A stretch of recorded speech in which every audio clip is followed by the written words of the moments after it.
Lui, il est rentré dans la pièce, mais vous avez vu, on n'a rien dit non plus. C'est notre visiteur du jour. Il a ouvert la porte, bien sûr. C'est Didier Porte, bonjour. Bonjour. Bonjour, mademoiselle Testu. Enchanté.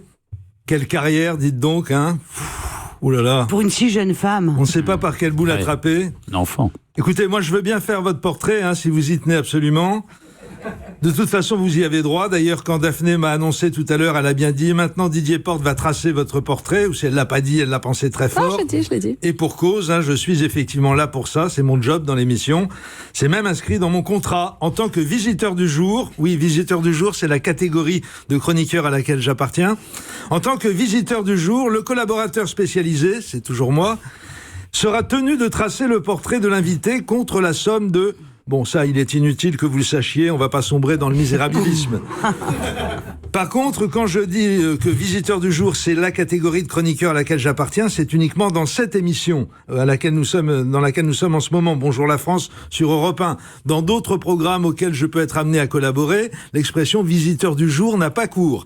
Par exemple, dans la revue de presse sur Paris Première, ma chronique s'intitule L'avocat du diable parce que j'y défends des causes indéfendables et n'a strictement rien à voir avec ce que je fais ici. Vous connaissez la revue de presse sur Paris Première? Non? Vous devriez regarder au moins une fois. Il est vrai que c'est une chaîne payante, alors peut-être que ça vous pose problème. On peut être très à l'aise et aussi très près de ses sous, ça arrive. On peut peut-être rentrer dans le vif du sujet, Didier, là, parce que vous vous écartez, vous parlez de vous, quoi, Oui, bien sûr, bien sûr. Vous voyez là, je viens de me faire recadrer par Daphné. C'est normal, c'est dans le contrat. Hein. Donc je disais, Sylvie Testu, quelle carrière, hein. Au cinéma, au théâtre, dans l'édition. Oh là là, pouf. Au demeurant, quand je dis que Daphné m'a recadré, c'est avec beaucoup de bienveillance, hein, et sans aucun autoritarisme, vous l'aurez noté. Elle est cool, Daphné, faut le dire. C'est pas Christine Bravo. Espèce d'abruti! Tu sais lire un contrat, oui ou merde? Il y a marqué portrait de l'invité, tête de nœud.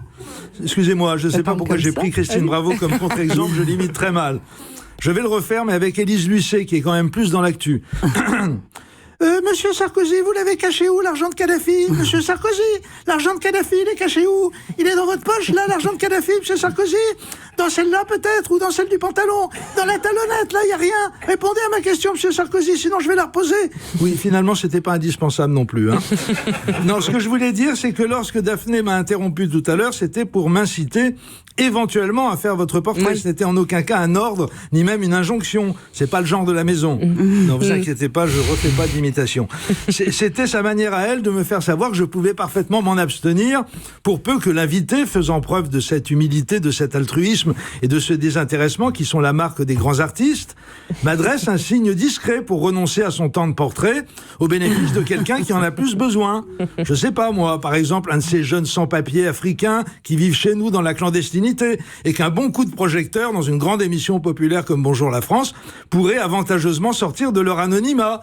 Au hasard, je dis n'importe quoi, il pourrait être originaire du Mali et se prénommer Mamoudou. On va peut-être prendre un autre exemple aussi, si vous voulez bien. Comme vous préférez, Daphné. Voilà, ça y est, notre invité vient de m'adresser un signe discret, son oreille gauche a légèrement bougé, pour céder son temps de portrait à quelqu'un de plus nécessiteux qu'elle. C'est un très beau geste, très généreux, que je n'aurais pas manqué de saluer si j'avais dû faire votre portrait, Sylvie Testu, mais bon, vous préférez que ce ne soit pas le cas. Hein, peut-être estimez-vous que je ne suis pas suffisamment célèbre pour avoir ce privilège. Enfin, c'est votre choix.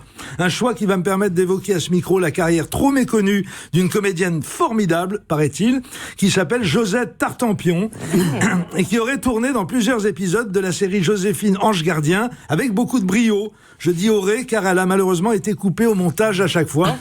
Il va sans dire qu'elle ne s'appelle pas vraiment Josette Tartampion. J'ai dû lui attribuer ce pseudonyme ridicule pour lui épargner des dizaines de coups de fil intempestifs de producteurs, de réalisateurs, d'agences de pub et autres dérangeurs professionnels. Josette, vous pourrez remercier Sylvie Testu. Grâce à elle et un peu à moi aussi, il faut le dire, votre carrière va exploser, c'est sûr. Ah, une seconde. Daphné est en train d'adresser un message muet. Oui. Barre-toi, escroc. Bon, voilà. C'est à peu près ça. C'est terminé. Quelle carrière, hein. Bravo, Didier. C'était dense. J'ai découvert beaucoup de choses sur Sylvie Testu grâce à vous. Merci beaucoup. Ouais.